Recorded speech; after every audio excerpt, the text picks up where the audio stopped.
This week on Myth, we're heading to Korea for a strange feud between a farmer and a frog. You'll see that bullfrogs can grow to enormous size, that rich men are always evil, and that it's not nice to trick someone into marriage.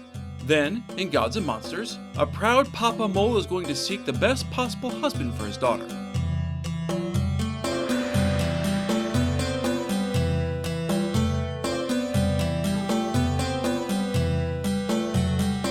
This is the Myths Your Teacher Hated podcast, where I tell the stories of cultures from around the world in all of their original, bloody, uncensored glory. Modern tellings of these stories have become dry and dusty, but I'll be trying to breathe new life into them.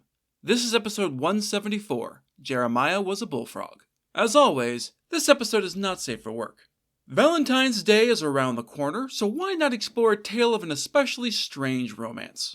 This week's story comes from The Unmannerly Tiger and Other Korean Tales, collected by William Elliott Griffiths in 1911.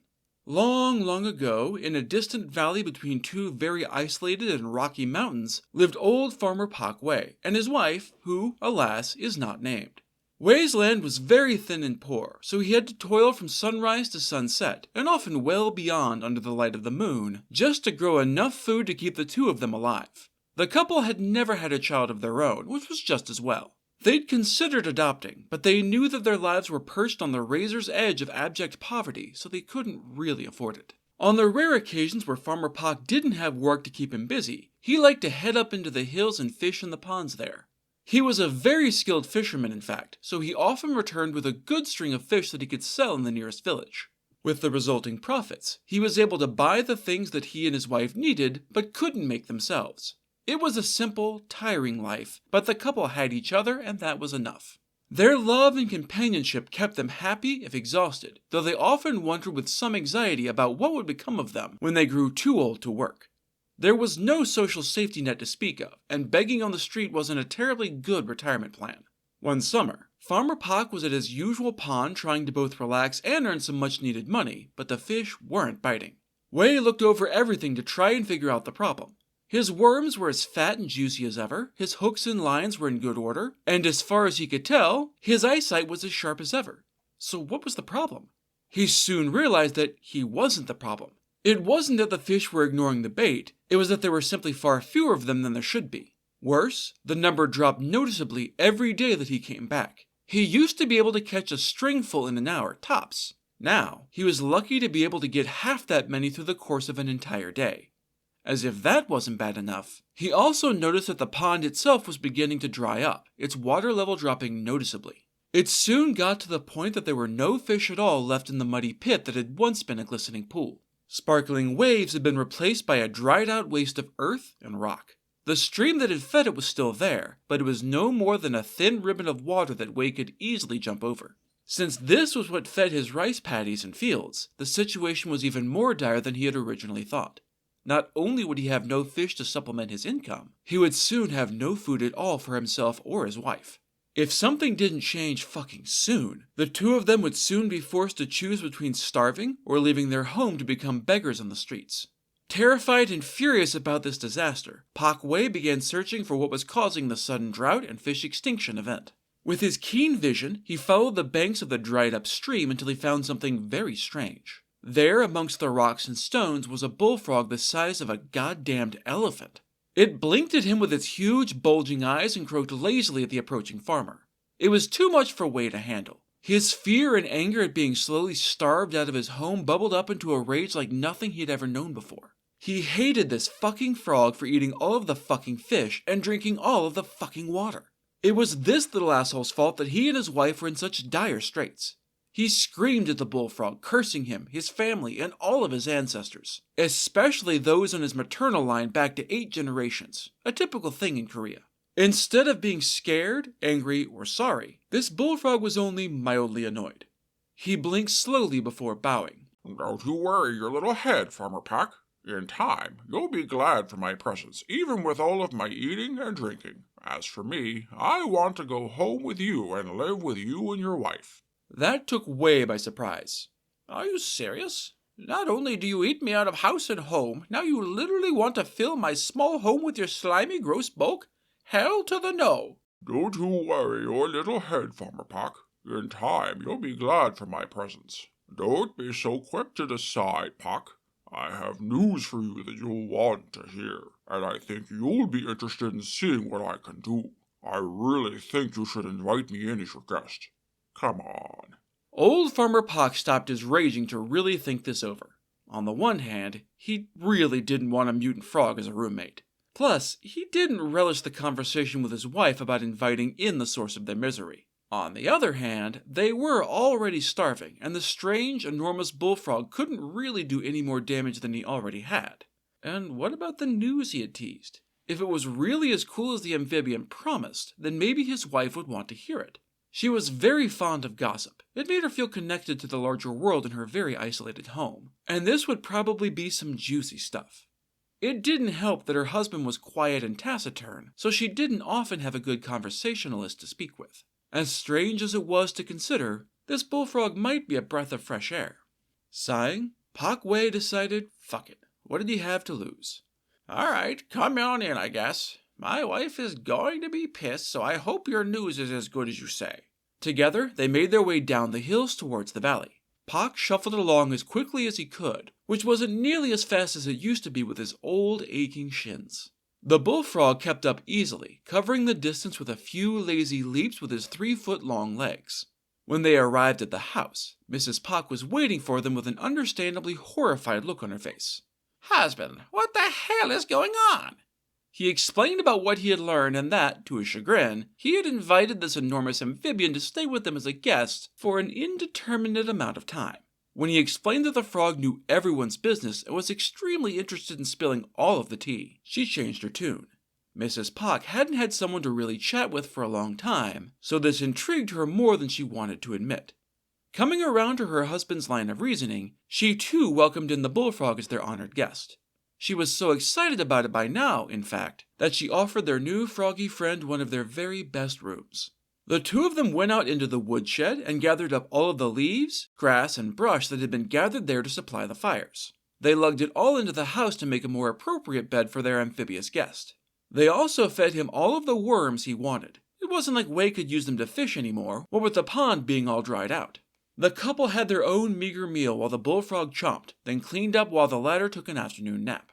By the time that the frog felt refreshed enough to wake back up, the elderly couple had changed into their finest clothes in order to formally receive their guest, as was proper. Pak Wei had put on his tall horsehair hat and his long white coat, which had been washed and starched by his wife until it glistened like fresh fallen snow. Mrs. Pak presumably also wore something nice, but the story doesn't bother to tell us. Bullfrog didn't exactly wear clothes, so he just came as he was. He was every bit as affable, charming, and full of the latest gossip as he had indicated, which delighted the conversation-starved Mrs. Pak. She had such a good time, in fact, that he probably could have convinced her to adopt him as her son, enormous reptile or no. The night passed quickly and, in time, everyone went to bed. At dawn the next morning, Bullfrog rose with the sun and greeted the new day with a beautiful, melodious song. When the Poks rose to this unexpected pleasure, they were even more surprised to find that this lovely music appeared to also be tinged with magic. Everything they had wished for over their long, hard lives seemed to suddenly be appearing from literally nowhere. As they walked out onto the porch where Bullfrog sat, they saw that their yard was filled with oxen, donkeys, and horses laden with every kind of box, bale, and bundle, waiting to be unloaded to reveal the goods within. A line of even more trailed off beyond where the road turned behind the hills. Porters came along and began said unloading, handing off incredible treasures wrought in silver, gold, and jade to lovely servant girls dressed in shimmering white. There were also fine clothes and hats for Farmer Pak, jade hairpins, tortoiseshell and ivory combs, silk gowns, embroidered and jeweled capes and girdles, and every sort of fine garment for Mrs. Pak. There were also gorgeously carved and inlaid cabinets, wardrobes, and, finest of all, a polished metal mirror that looked like the full autumn moon. All of this was quite impossible, but was also very clearly real and present. The awestruck couple accepted these lavish treasures with wonder, and Mrs. Pak was tempted to stand in front of that grand mirror all day to admire the incredible assortment of fine clothing she now owned, all of which was more luxurious than she had ever believed she would ever see, let alone wear. As everything was unpacked, 5 of the most beautiful young women that either human had ever seen in all their lives danced, sang, and played music to accompany themselves.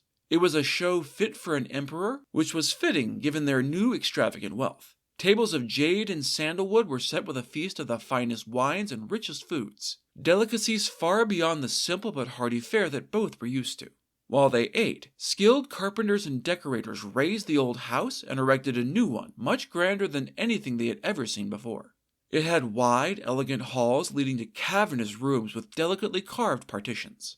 These were furnished with lush flowers, jeweled chess sets, and all sorts of other palatial decor. Likewise was their larder now stuffed with all manner of delicacies and staples, complete with freshly baked pastries. The couple sat down to another dinner with their guest, this one twice as large and many times as grand as the one the night before. All the while, Bullfrog regaled them with jokes, stories, and entertaining gossip. It was literally a dream come true, exactly as promised. One of the favorite subjects of old Mrs. Pock was Miss Peach, whose charm and grace the elderly woman deeply admired. She was the accomplished daughter of the local Yongbon, the traditional ruling class of Korea during the Joseon period, which stretched from the medieval period up until the end of the dynasty in 1897. His name was Mr. Poom, and he lived with his daughter and many servants and retainers in an enormous mansion in the next town over. Mrs. Pock had always delighted in her rare visits, especially when she happened to see the lovely Poom Peach, and she insisted that there was no other woman in the world quite like her. Bullfrog seemed very intrigued by the praise heaped on the young Peach's head by his hostess. They enjoyed this unexpected luxury for the next week, during which the couple celebrated their good fortune with their guest. The exuberant joy came to a screeching halt with Bullfrog informing Pak Wei that he intended to marry and that Farmer Pak would be the one to help him find said wife. Though find wasn't exactly the right word, since Froggy had already decided that he would marry the elegant Poom Peach. Mrs. Pock had sung her praises so elegantly and loftily that he would have none but her as his bride. Even with their newfound resources, this was an impossible task. Rich they might now be, but they were not of the gentry, and their names were well known as poor farmers. A lord like Mr. Poom would never be persuaded by Farmer Pock, and especially not when the groom-to-be was an oversized amphibian. Wei begged to be excused from this task, explaining all of the reasons that it simply wasn't possible, but Bullfrog refused to be dissuaded. After all that their guest had done to drastically change their lives, he knew that he couldn't possibly refuse this request. So, when it became clear that Bullfrog was bound and determined, the elderly farmer cursed his wife for putting this foolhardy notion in the reptile's head, donned his finest set of clothes, and headed out to town. He fully expected this quixotic quest to come to a tragic end, most likely involving Mr. Pock being beaten to death for his insolence at offering such a brazen insult as asking the lord's daughter to marry a frog. I mean, a magic frog, sure, but that's still going to be a hard sell. As fine and wonderful as Mrs. Pock thought Peach Poom to be, her father was well known as a bit of a bastard. He had been the magistrate of a distant district for many years, and had used his power and influence to wring much money from the poor and into his own pockets, far above and beyond what was reasonable or strictly legal.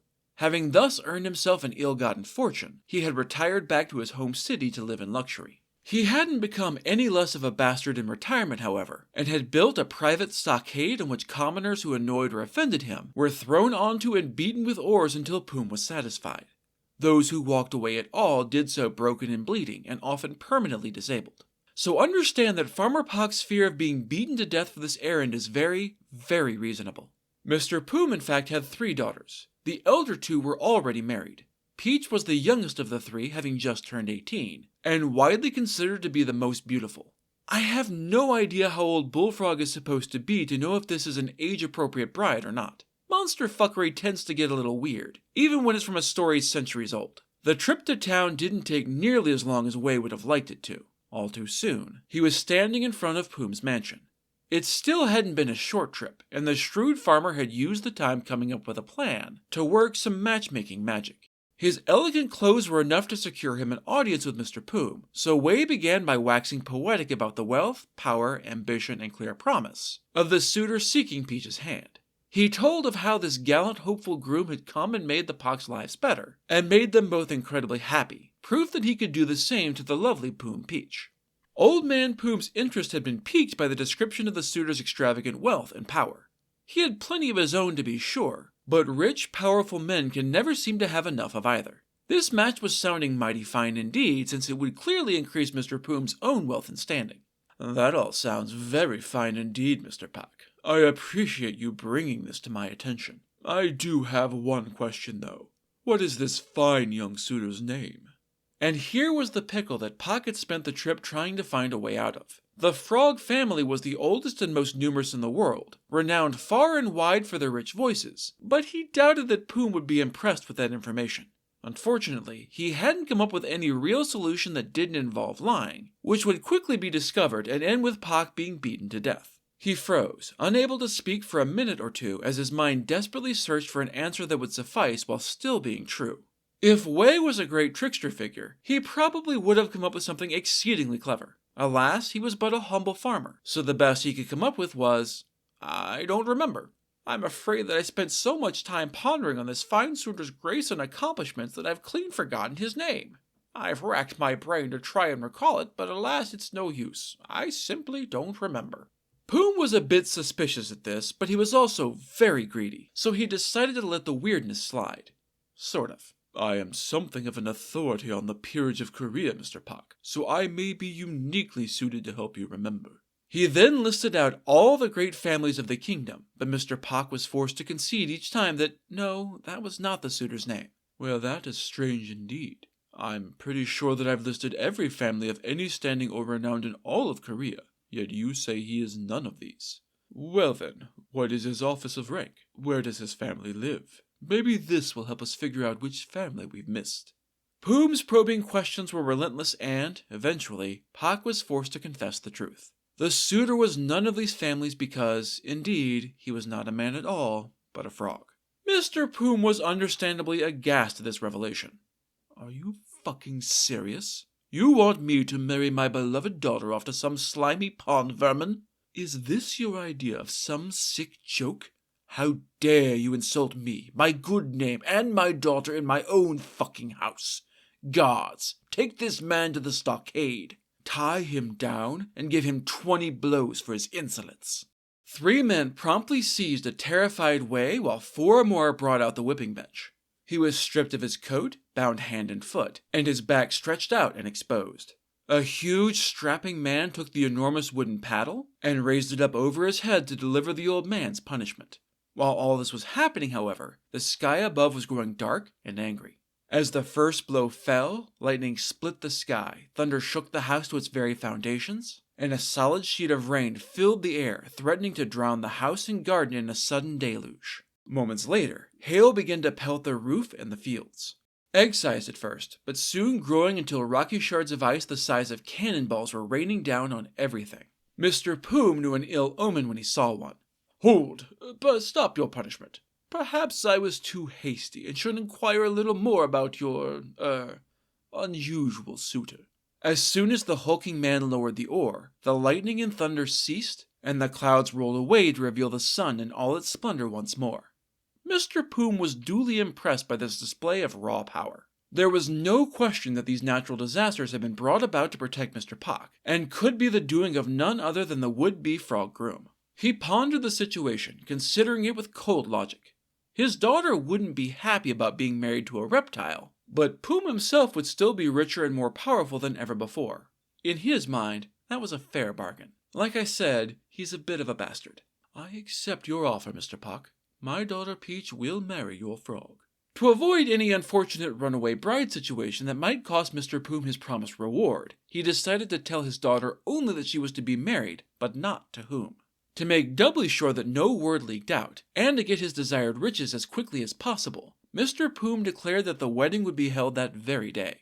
Within an hour, while Peach was getting ready to meet her husband-to-be for the very first time, a string of fine horses and donkeys pulling palanquins loaded with luxurious presents for the bride and her family arrived at the mansion. In addition to all of the silk dresses, delicate perfumes, and other such fancy items for the young woman, came a group of lovely young handmaids to wait on the bride and help her get ready for her wedding. For the record, I don't know if Bullfrog is summoning these people from somewhere, or if he is just creating them from thin air, or if they're some sort of spirit, and I'm not sure which is a more existentially terrifying option for the young people in question.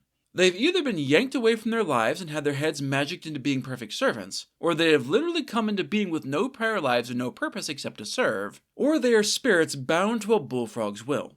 Anyway, these handmaids dressed Poom Peach in luxurious silk, and piled her hair atop her head with jade and silver hairpins, rosettes, and fresh flowers. Her ceremonial headdress stood over a foot above her head and was likewise made of silver and jade. After admiring herself in the mirror to the praises of her new handmaids, and probably working to calm her nerves, the young bride stepped into the bridal palanquin to be carried off to her wedding, which was as rich and lavish as everything else Bullfrog summoned and or created. As was tradition, the bride's eyes were sealed shut and covered with wax, since she was meant to see nothing of her husband until the end of the feast when she would meet him in the bridal chamber. This has to be unsettling enough when you know the groom, but poor Peach is marrying a stranger who hasn't even been described to her, except in vague, flowery terms. The ceremony and the following feast both went off without a hitch. The guests had a marvelous time dining, drinking, and dancing, while the bride sat quietly, blinded and thinking about what her new husband would be like. The ceremony proper was only witnessed by the parents and the groom, so there were no shocked gasps at Bullfrog's presence. The story doesn't say this, but I like to imagine him also all decked out in traditional finery. I mean, hey, it's his wedding too. At last, the ceremony and celebration were over, and it was time for the wedding night. The bride was carried up to the elegantly appointed honeymoon suite to unseal her eyes and look upon her new groom for the very first time. You can probably imagine her reaction when her vision cleared to reveal not a man, but a mutant-sized bullfrog. She screamed and scrambled away, equal parts terrified and furious about being tricked into marrying a slimy, disgusting reptile. Was this some kind of cruel prank? What had she ever done to deserve such horror? Bullfrog took the abuse with calm understanding, his low voice murmuring soothing things to try and comfort his new wife. I know this wasn't what you expected from tonight, and I'm very sorry about the deceit. I promise that you won't be forced to do anything you don't want to do from this point forward. But if I could, I would ask one favor from you as your husband. He pulled out a pair of long, sharp scissors from a desk. My dear wife, would you please use these to rip open the skin along my back from shoulder to thigh? I'm afraid I'm outgrowing it, leaving it stretched far too tightly. It's causing me enormous pain, so any relief is welcome. Poon Peach wasn't in the best frame of mind to be doing favors for anyone right now, especially the amphibious husband she'd been tricked into marrying, but cutting into his flesh did sound appealing. With a viciousness that belied her usually kind and sensitive demeanor, the distraught bride took the scissors and buried them to the hilt in Bullfrog's back. With a strange look of vindication mixed with disgust, Peach tore cruelly through her husband's flesh from neck to waist. To her great surprise, no blood flowed from the wound, and, as the speckled skin parted, what appeared to be silk was revealed beneath. When her ragged cut reached around 6 feet long, Bullfrog tottered upright, standing unsteadily on 2 legs. He began to shake and convulse in the throes of a terrible seizure that ended with him seizing the torn flesh with his front flippers and ripping it down to his feet. Leaping out of the heaped frog skin was a handsome prince. He stood before his bride with a shy smile, while Peach's wide eyes drank his new form in. He was tall, fair, and sculpted like a marble statue with waves of dark hair that looked tantalizingly soft. All in all, this man was everything she had ever dreamed of in a husband. He wore a jeweled baldric, a belt worn across one shoulder, often to hold a weapon, that was embroidered with golden dragons along the breast to denote his high rank. What's more, he wore a cap with a sparkling diamond at its center, which was a clear, unmistakable mark of royalty. His clothes were some of the finest she had ever seen, but they couldn't begin to compare to the glory of the man who wore them. He was, in short, your typical fairy tale prince. Peach's opinions on her wedding day had made an abrupt 180. She was now absolutely thrilled to have this gorgeous stranger as her husband, and was very much looking forward to getting to know him, both conversationally and carnally. They had a very long but very pleasant night with all of the usual bed squeaking that you would expect from a pair of newlyweds. In the morning, Mr. and Mrs. Puck were amazed to see this handsome young man come down with a blushing Peach and introduce himself as their foster son, formerly the Bullfrog. He told them the story of his curse. He was, in truth, the son of the King of Stars, but, in punishment for some offense which the story does not specify, his father turned him into a frog and cast him down to earth. Furthermore, he was charged with completing 3 tasks before he could come back home to live amongst the stars. The first was to drink up all the water in the lake where he had been sent. The second was to eat all the fish in the same lake. And the third was to win the hand of the most beautiful woman in the world as his bride. The Star Prince smiled and kissed his new wife's hand. As you can see, my foster parents, I do indeed have the most beautiful bride in the world, and it's all thanks to your help. All of the gifts that have been provided to you came from the power of the skies that is my birthright. All of these will remain here for you, but my bride and I must return to the heavens to see my father. Even as he spoke, a chariot drawn by bright silver horses appeared in the yard next to the door of the house. bowing low to the old farmer couple who had taken him in and helped him at great risk to themselves. The prince and Peach stepped into the chariot and flew up into the sky, vanishing behind the clouds. Shortly thereafter, a new double star was spotted in the sky. But what about the cruel, covetous Mr. Poom? He doesn't really seem to get any comeuppance. I mean, I doubt he can do much to increase his own coffers with the wealth of the stars, but he's still a rich, powerful man who squeezes the poor people around him to increase his own standing, much like most super rich people. There's literally nothing to stop him and no Scrooge-like shift in perspective. The Star Prince doesn't even say some casual thing about keeping an eye on him to ensure he does better or anything.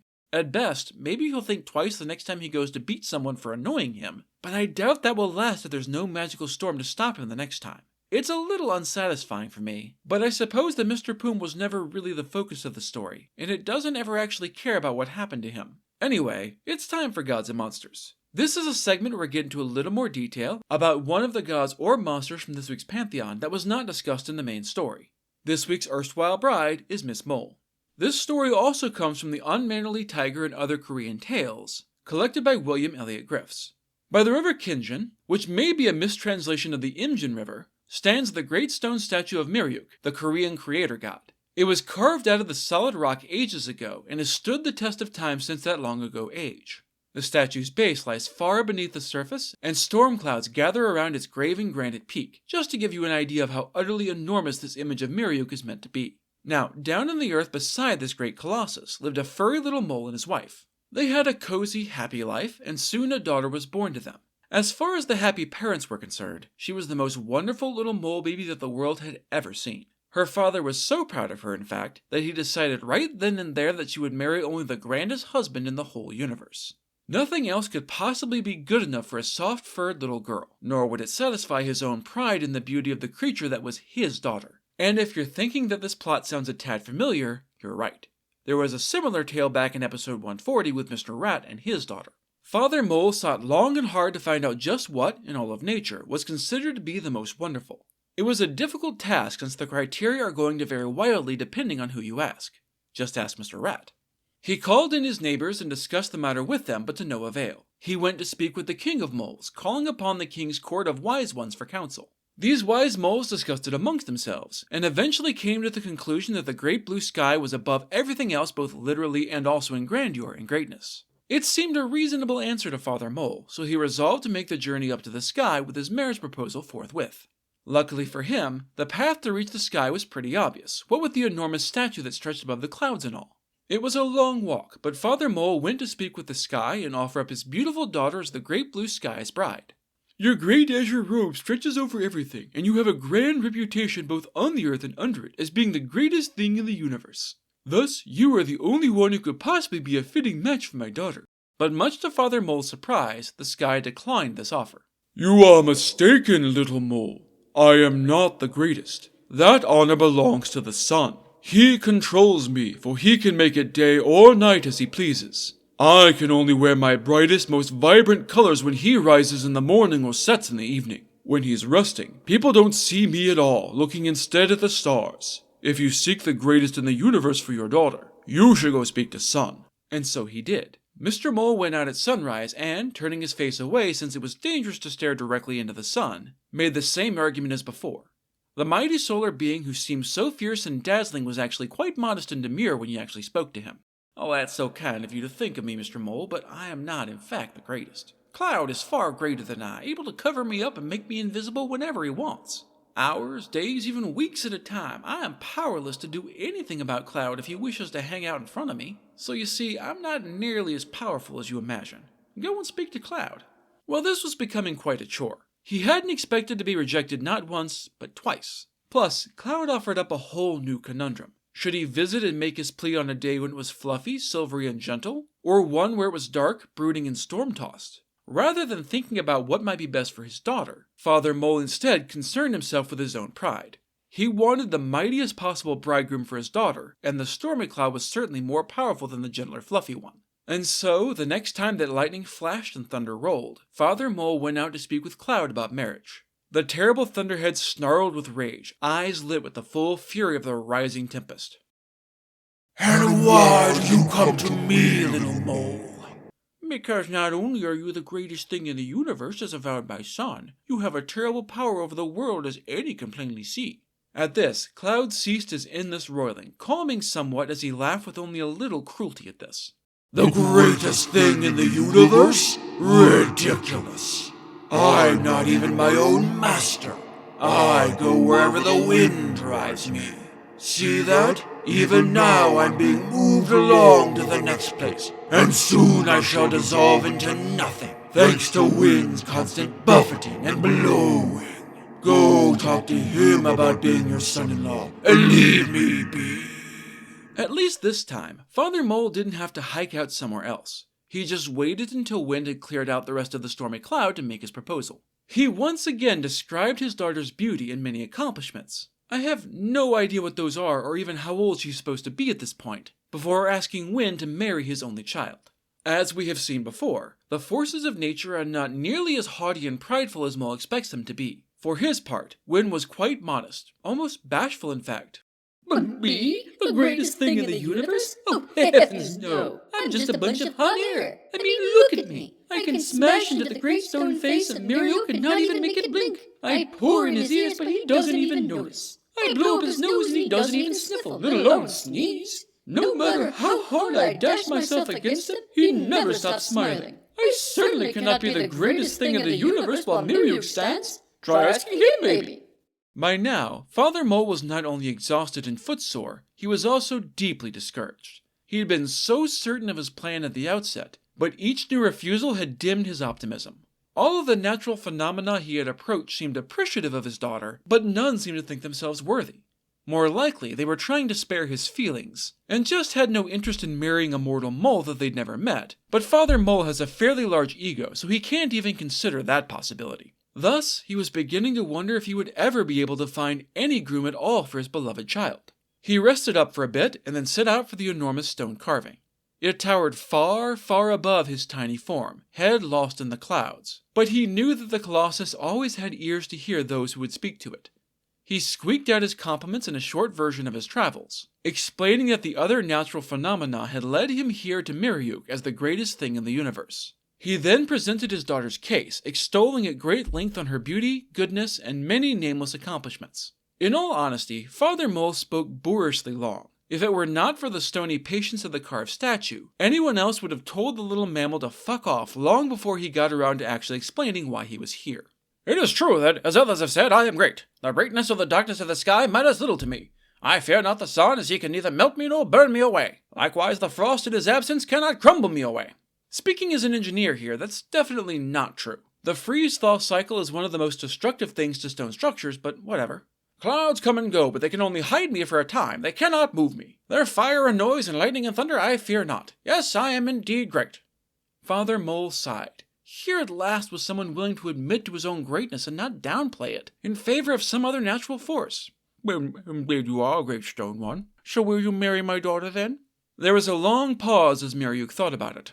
Alas, I cannot. I am great, true, but I am not the greatest. Down in the soil beneath my feet lives the mole. He digs and burrows with his shovel-like paws, undermining my stability day and night. It is a power I cannot resist, and one day I shall topple down to lie like the common statues of the earth. If you seek the greatest thing in the universe, then seek out the mole who is greater than me. Which was a long, frustrating way to go to end up back where you had started. Of course, sometimes it's about the journey and not the destination. Father Mole now had a much greater appreciation for his own kind, and thus allowed his daughter to marry a young, handsome mole that she had fancied the whole time anyway. The wedding was joyful and attended by all of the natural phenomena who Father Mole had propositioned to be the bridegroom. Just as friends, you understand.